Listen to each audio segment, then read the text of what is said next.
Hello, and welcome to HRBC show called Let's Talk. So now Newport News, uh, North District Yes, has some choices to make. Today we have one of those choices.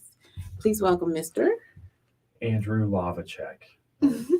Lava with a check, like a check in the box on November 8th, and early voting starting now. And today we're going to find out why he should be one of your choices. We're going to see. Let's talk.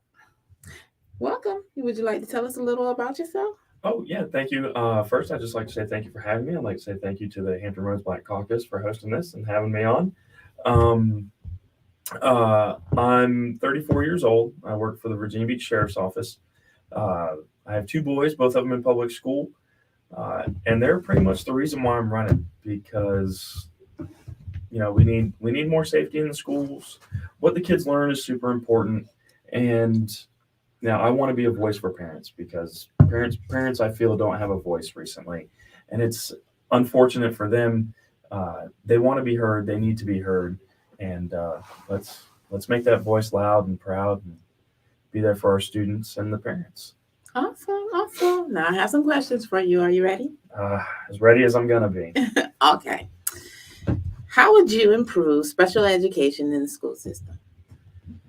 So I've been doing a little bit of research on the special education because um, this is honestly the first question that I've had about the special education, um, and so I didn't really know what all went into it. If you go to the Department of Education's website, it has a just ton of information on what we're doing in the Commonwealth for the special education. A lot of children in special education have paraprofessionals, and those students don't get the, uh, I guess, the proper, um, trying to think of my word, I guess the right direction from the teacher, or maybe the right amount of dedication, because that paraprofessional is with that student all the time. So that student, the teacher feels probably has more ways for someone to just help them all the time. So a teacher should focus more on just teaching the class and letting the paraprofessional care for the child because that's what they're there for. They're just there to care for the child. The teachers need to give them the same amount of attention that they give the other students that may not have a paraprofessional. I think that employing teacher aides would be a great way to help um, the teacher out. So that way they can give them more attention, focus on those students as well, just the everyday special education students that would need the assistance from a teacher aide, um, and making sure that they're on track. They can read, um, at least just read, and do basic things that they can do or that a person should be able to do. So I think that you know not focusing on the paraprofessionals a lot, and then focusing maybe on teacher aid and more attention to those students will help guide that with the special education. Okay. All right. On your campaign site, it says children need to learn facts, not opinions. Can you give us an example of something children are learning that isn't factual? So, in that, when I wrote that statement on my website, because I used a website company called Wix to build my website, and so it essentially lets you go through and pick a platform like that you like for your website, and how you write everything up. I took what they had and I just deleted it, and I went straight from what I had experienced with my kids. Okay. So when I wrote that, it was my son was told that the Declaration of Independence, at its essence, was racist and sexist. Hmm. So maybe when it was written by the 55 white men who wrote it at that time, could have been perceived as racist or sexist because it said all men are created equal, which is true. We are all equal. But now, so we had the Emancipation Proclamation after the Civil War, which helped provide the 22nd Amendment to the United States, if I'm not mistaken, Constitution, to help let blacks vote. And then the women's suffrage movement had I go back. It was the 15th Amendment for the blacks to have the right to vote, 21st for women to have the right to vote in 1920. So, in its essence now is not,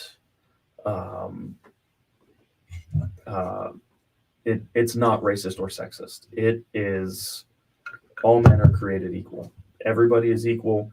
The teacher shouldn't even be teaching that this is racist or sexist, but that it is, in fact, involving everybody. We are all the same. It applies to all Americans because that's all we are as Americans. I don't think that, political opinions shouldn't be taught unless it's in a political class like a civics and economics class. Teachers can give their opinions on that. That's perfectly fine because it opens up discussion about the politics, what the kids view, what the teacher views, and that sort of thing. So this was a history class? Yes. Okay. So your child came home and said, "Hey, Dad." Yes, he said, "Did you know that the Declaration of Independence is racist and sexist?" So, but can you agree that in the beginning, when it was first written? Oh, yes, 100%. Like I said, the 55 white men that wrote it. Okay. Oh, yes. Started out that way. Yes, completely 100%. It could have been perceived that way, but today we are not. It should not be perceived as that way. So could they have came home with only half the story? I mean, they could have been like, "Hey, Dad, this is what happened."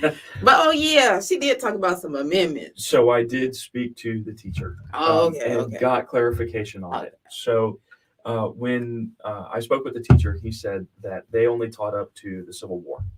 I said, okay, so instead of just telling our children that in essence, because in his notes in his notebook, he said in essence, it was racist and sexist. And I read the notes, I looked at it, I said, that's no, because now that plants a seed. Okay. So I had to go through and show my son, hey, in 1920, the women's suffrage movement, women got the right to vote. Yes, in 1865, when, blacks got the right, I say right with quotation marks, because to vote, there was bully tactics at the polls. There were reading tests at the polls. There were all sorts of things that were going on to intimidate black people from not voting, which is unfortunate. We can't do that. Nobody should be intimidated to not vote. Mm-hmm. Everybody should be allowed the right to vote. Okay. So then you have to go as a parent and then further educate your child so that way they don't have that, seed now planted. So then I spoke to the teacher and he was like, well, we only teach the Civil War. So we got into it. I was like, well, why would we do that? But it's on the Department of Education's in the history curriculum. Okay. So. All right. All right. So do you have any ideas on how to encourage the hiring of more African American teachers? So with the hiring of more African American teachers, I think that the Newport News Public Schools does a good job of putting out that they have a lot of teacher vacancies, mm-hmm. right? So let's put it out on all platforms. So maybe your Twitter, your Instagram, your Facebook, even throughout the Hampton Roads Black Caucus, come to you guys, say, hey, can you post this on your Facebook page saying we're hiring instead of just from them, mm-hmm. right? Why don't we approach you guys and say that? Why don't we work with the HR professionals and have them maybe go through some sort of bias training that takes maybe some unknown or underlying bias to not hire a black person over a white person or an Asian person, and have them go through training so that way they can be more, well, I guess less biased, so that way there's more opportunities for African Americans to be hired as teachers in Newport News. Okay. So, yeah. Okay. What would the training consist of that you want the resource officers to complete? So I think not necessarily just school resource officers, but the school safety officers. So there's a difference. We have school safety officers, which are not law enforcement officers. They are certified through DCJS, which is the Department of Criminal Justice Services, which trains all the law enforcement officers, private security, the school safety officers. They go through certain training to deal with certain situations in the schools. I've talked to several people in the Newport News Police Department. They say that their training is open door policy for the school safety officers because they have to work so closely with them. Okay. I feel personally, because I've seen videos of school safety officers grabbing children by the back of a hoodie and pulling on the neck. That does not, all that brings is a civil liability and all sorts of lawsuits that you don't want on the officer, the school board, and probably the school, because that child can get hurt. Because if you're pulling from the back on a hood, it's going to hit the neck and all sorts of issues can happen. We don't want any of that. We want all these kids to be safe. And if there is a fight, we want the school safety officers or the school resource officers to have the proper training, maybe like an over-under, like over the shoulder, under the armpit, kind of, hey, let's stop.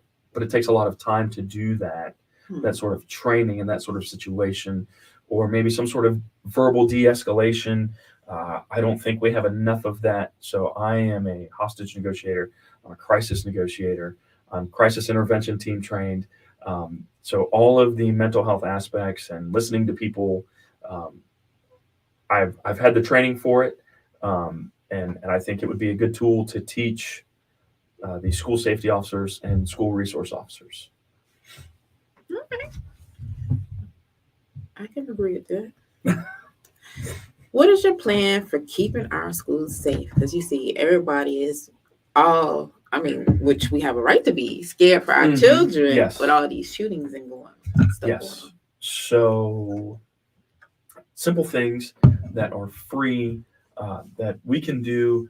Even now, the school board can implement this stuff because it doesn't cost any money. It's already there. So tell your teachers no propping doors, right? So if you prop a door and there is an active shooter, say they're outside and they shoot you from the outside, and you have a door propped and you have these kids out there.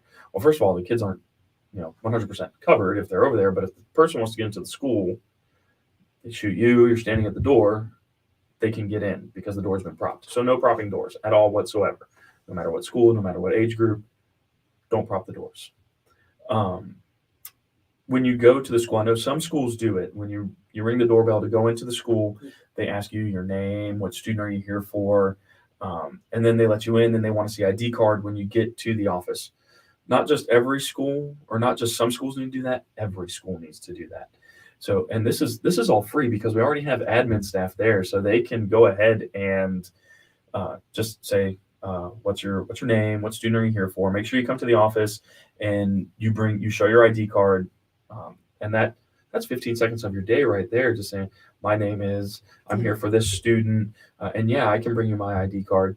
One way in, one way out for the parents and the visitors of the school. I know some schools are much larger than others.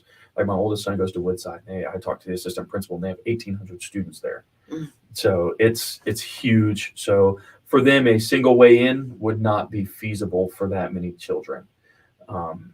And a couple other ideas that I have are maybe randomized metal detector days. So we have metal detectors, but we use them for the football games or a basketball game or sporting events, but we don't use them for just the kids in school. I think using them for the kids in school would be very beneficial. And randomized backpack check days, I think would be great because it makes the kids think if they're going to do something, well, maybe they're going to check my backpack today.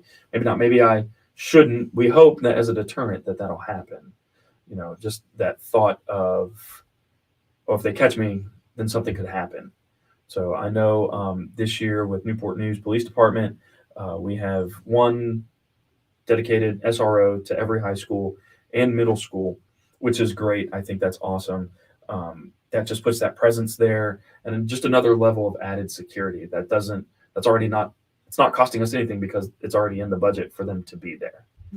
So, and a lot of those things are free because we already have the metal detectors and they already come through. I know at Woodside for sure, like I said, I spoke to the assistant principal. He said that they do the randomized backpack days and metal detector days. So we can use that as like a precedent and a blueprint to move to all these other schools to help keep them safe. So is the metal detector just at one door? I'm not sure how they do it specifically, but he said they'll pull a random bus and they'll pull the kids through the metal detector, or if they do a big lot of them, they'll pick from 4 buses, and they'll pick they'll pick all the kids off those buses and bring them through, and have them check everything. So And the elementary schools don't have what they got? they have a school safety officer, Oh, but the school board took away the school safety officer's handcuffs because they were doing too many reports of using handcuffs. Because if a student gets out of control, sometimes you have to put them in handcuffs to calm them down, because they can't go anywhere, they can't move, they're just kind of in one spot because they're handcuffed. There's a system we have with the Virginia Beach Police Department. It's called the wrap, and it kind of wraps you up in like a taco. So you're nice and tight, and it holds you in there and you calms down. Because when people are like going through some sort of maybe mental health crisis, or they're in a fight and their adrenaline's way up here, you can kind of calm them down, just talk to them in a soft voice. But those school safety officers need more of that training, like the verbal de-escalation. It's huge. That's important. Yes. Because we see all sorts of videos where the people are bodies. Now, I don't know what's happening before, because they never show you that part. No. But you do see the quick snippet of what's going on. The body slam. Yes. And the choking and all that. Mm-hmm. And it'd be like, this is school. These are children. Yes. What are they doing? Well, so I'm 6'2", 270. Mm-hmm. There's kids in high school that are bigger than me. So now I know that, the SROs, the police officers, the school resource officers have gone through defensive tactics training to where they can maybe manipulate a situation a little bit better. They've gone through verbal de-escalation. But what has the school safety officer gone through? I'd like to see what their requirements are through DCJS for some, like I said, it goes back to it every time, verbal de-escalation or defensive tactics. Because if you have that, not just necessarily, oh, we're going to punch you in the face, but more of like what I said, maybe an over the shoulder, under the armpit, or, hey, some sort of maybe a jujitsu move to help just contain a situation to where it's not someone's getting body slammed or you got 3 or 4 security officers punching these kids, because these kids are still growing. They're still trying to figure out everything. Their mind is still growing. They're just trying to do better. And I think if you talk to them, a lot of times it's just talking to them like, hey, let's just come down here. We're way up here before it gets to the fight. Once you get to the fight, then it's kind of, it's hectic. And it's very tough to say, hey, do this or do that. Sometimes you have to yell at people and make them stop or hear you to get them out of the tunnel vision and help, just try and control the situation. Yeah. Okay. All right. So children are starting to be groomed in schools to be okay with being sexually harassed, being felt on the bottoms, being talked to explicitly. When they complain to staff, nothing is being done about it. Do you have any thoughts on how that can be changed? I think what a big issue with that is that maybe staff feels like the administration won't back them if they try and discipline another student for something. I'm not. I don't know, this one it's tough because there's so much that just it happens. Mm-hmm. But I don't want to blame teachers, but also don't want to blame the staff, because teachers may not feel that the admin staff has their back, Mm-hmm. but the admin staff may have their back. But maybe the teacher's like, whoa, this is a huge surprise. Maybe if I just say something to this student, maybe nothing will happen again. But I heard a story the other night. I was at a meet and greet where a friend of mine said his sister worked for the schools, and this girl had very bad things happen to her in the bathroom. And I don't know what was done. I just heard the story. I'm like, well, what are we doing here? Where are the parents, coming to speak to the admin if the child didn't say anything to the parents? Where is the staff? If they hear this, the staff needs to say something to somebody, because that's unacceptable. We can't let our children just have that happen to them, because if it happened to my children, I'd be furious. I would I would be down at the school saying, why didn't you tell me? Where's the other child? I want to, we need to press charges. Like, Yeah. this is unacceptable behavior. I think a lot of people are becoming more accepting of that behavior, but it's not, especially at this age, because it's it's unacceptable behavior, honestly, at any age, for you to just touch somebody without wanting to be touched. And these students shouldn't be doing that. The teachers need to address it to the admin staff, and the admin staff then needs to report it to the school board, because if it's not being reported, what can the school board do? What can the police do? What can, the admin staff, how can we change it to make it to where it doesn't happen? Do you make one student go to the bathroom at a time? Do you make it to where you have maybe a bathroom in every class then? But then everybody's going to hear what you're doing in the bathroom, so we can't really do that. I don't, And so there's a lot of questions that go along with just that question of how do we fix it. So let me ask you this. Okay. You're at a school board meeting doing your school board and stuff. You've been elected, right? You're sitting there. Yes. Okay. Parent comes and says, hey, my child was sexually assaulted in the bathroom. Mm-hmm. What I want from you is I want my child in a different school. Okay. Than the person that has allegedly sexually assaulted them. What do you do? Because before they even get to you, they went to the principal, they went to the superintendent, they went all the channels. Now you are their last person before they go crazy. What you gonna do? So I think that it would be feasible, dependent upon class sizes, for that child to go to another school. Because I know a lot of buses go to different neighborhoods, they go to different schools. And I know we have the magnet programs in the high school and everything. That shouldn't be an issue for that child or that parent to want their child away from what happened to them. But that child, if that happens, something needs to happen to that child if they've sexually assaulted another child. There needs to be some sort of disciplinary action so that child knows that that's not okay. And then the other parent feels that they are being heard and that measures were taken to discipline that child. And then the other parents need to inform their child that that doesn't need to happen. That's unacceptable behavior. And then not just only that, don't just punish them, right? Why don't we give them some mental health counseling as well to go with that? Because the city provides it for those students. And that is, at that age, I feel that might be a mental health issue, to where a child doesn't know exactly how to control itself. So let's get the guidance counselor involved. Let's get a therapist involved. And let's give this child ways to recognize what they're doing wrong and fix the issue before it becomes bigger. Okay. I think I hope that answers the question. Yeah. We just want to know what you want to do.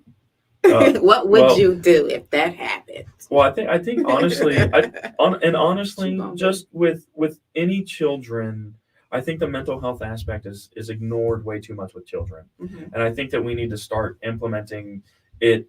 And I know Marlon Pendergraft is coming on later, and I don't want to steal anything off of his platform. But I think the mental health aspect is not focused on enough for students. It's okay to ask for help for your mental health. Even elementary school kids, that young, all the way up to your high school kids. It's completely okay to ask for help. Okay. And my last question. Are we now disclosing disciplinary action of the offending student? Are you asking right now of what happened to the other students in the story I was telling, or are you asking as a hypothetical? I guess is the question. But I know for my children, if they have gotten in trouble in school, they won't tell me. The staff at the school, as a hypothetical, I assume that's a yes, Miss. Is that Chantel? Chantel. Yeah. Jackson. So I've never been told what has happened. I've never been told what has happened to another student for disciplinary action. Okay. I don't think the other parent really needs to know just, yes, discipline action has been taken. I feel okay if they tell me disciplinary action has been taken for that other student. But especially if my children do something wrong, I just want to know what happened to my student.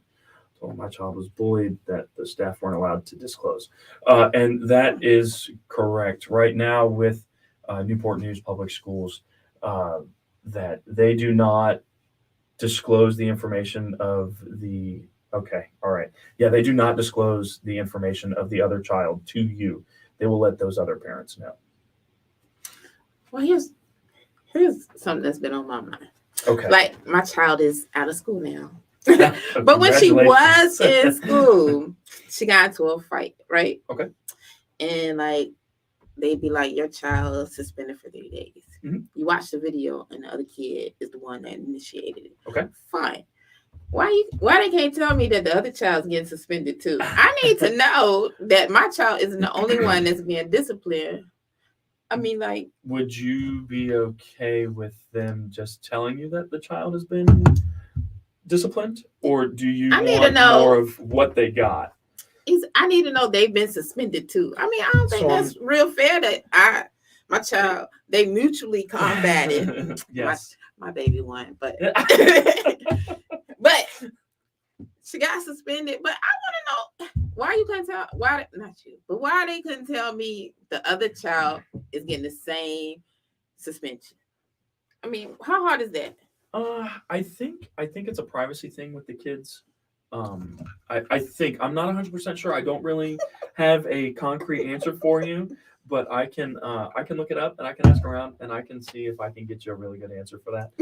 And then we can come back and we can put it in the comments, or yeah, but however it would be sufficed for everybody to know the answer to that question. Oh, okay.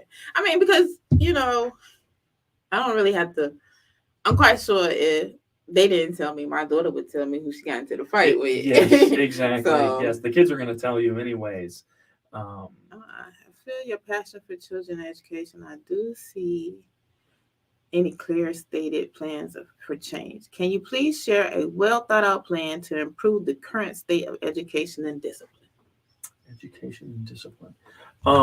So what I would really like to do, I know we have, I don't know what grade your children are in, Ms. Cheryl, but currently we have Eureka Math for our math program.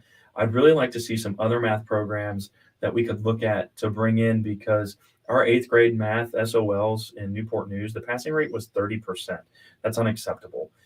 It needs to be at least 70%, 80%, because if they're not passing and we're just teaching them to memorize for tests, then that's all these students are going to be, is just memorization blocks, and not just students, but our kids. They're just going to be memorization people. Like, we have to remember this. We have to pass this test because of this. Let's teach some real world applications. So I would really like to look at other like math plans, maybe English plans, so that way we can get back to writing cursive, so that way we can read all of our founding documents. We can sign our names. We've already lost a lot of, I've already lost a lot with just one generation in writing cursive, because they stopped teaching a while ago. I know I learned it in 3rd grade, and my mom kept teaching me. She has very beautiful handwriting. I wish I could write. I have terrible penmanship, but I can write in cursive or print. So, but I just want these kids to be able to read our founding documents, interpret them for themselves, and not have to rely on somebody else to interpret it for them. And then I want them to be able to do math without any issues. Like, that's ridiculous. And be able to write handwritten without having, want children learning by rote. You will lobby for changing curriculum. What is the rote? What's rote? ROTE. There's a shortage of teachers, period, and black teachers. Recruitment from other professions would be a suggestion, similar to South Carolina trying to get more male teachers. I mean, yes, we in Newport News, we have the most vacancies for teachers and that's unacceptable. We need to have seasoned teachers. We need to have veteran teachers. We need to bring in new teachers. Let's start hitting by memorization. Okay. Thank you. Yes, thank you very much. I greatly appreciate it. I would like to change a little bit of the curriculum because it doesn't, as we've seen, it doesn't work. It's only 30% pass rate for the 8th grade math SOLs, and I'm pretty sure our U.S. history pass rate was 50% for the 8th grade SOLs. So it is, what we're doing now is apparently not working that well. So let's look at something else for these children to make it better. So that way we can get all of our schools accredited, because not all of our schools are accredited, and to make these students comfortable and the best students and children and future leaders that they can be, because that's what our children are, is they're our future leaders. But back to the teachers, why don't we target colleges that are graduating new teachers, pay raises for the teachers, completely for a pay raise for a teacher. They have a thankless job. You have parents that only agree with their children and say the teacher's wrong all the time. Teachers are psychiatrists, they're moms, they're dads, they're security, they're nurses. They have so many roles that come into just one thing, and they don't get enough compensation and they don't get enough thank yous. And we need more teachers, so that way we have more passing students, less full classrooms.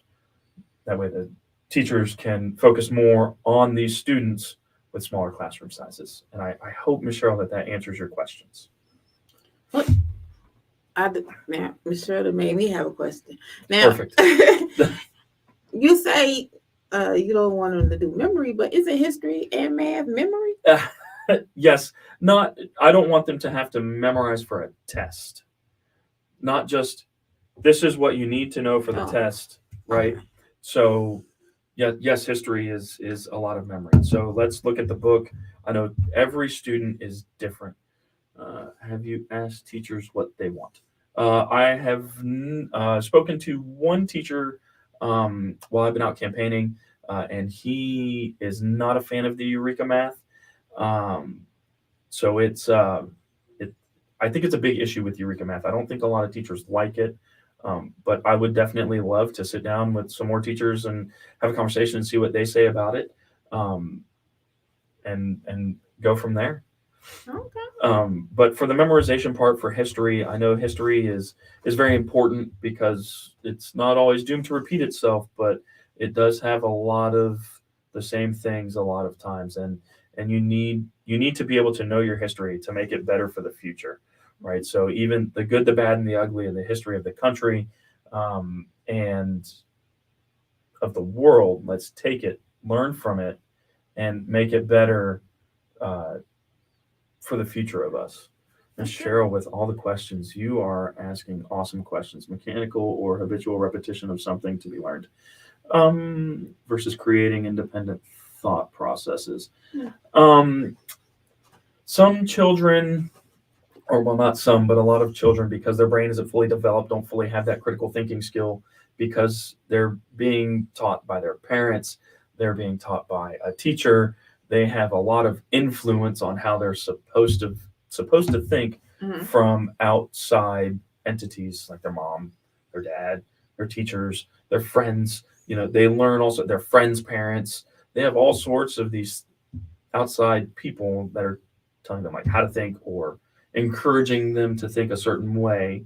But I think the problem-solving skills are awesome to have. I think some of the technology that we have is great. Technology is great, but let's not rely on that so much for writing. So let's go back to having to make sure our words are spelled correctly. I was giving you the definition of rote versus critical thinking for future reference. Thank you, ma'am. I greatly appreciate it, Ms. Cheryl.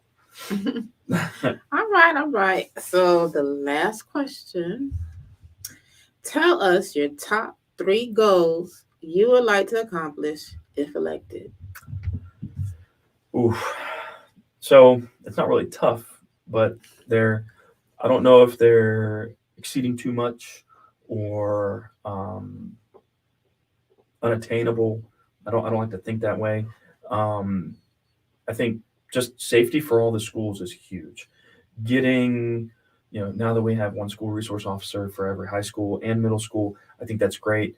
But just the safety for the students, I think just basic things for these students to be safe is awesome.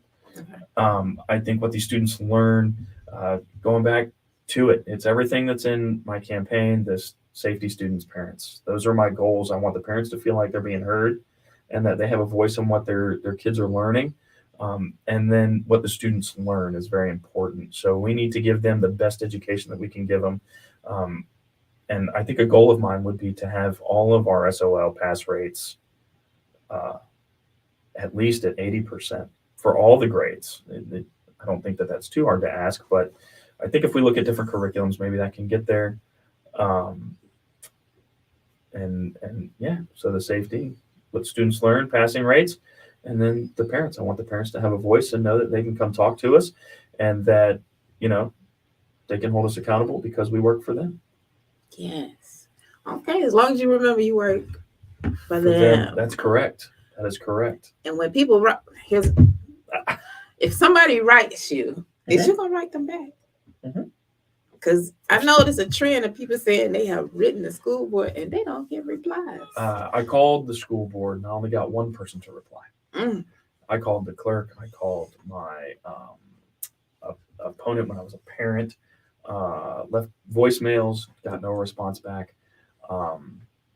You can look back. I even told him that if he can't return a simple phone call, then maybe this isn't for him. Mm-hmm.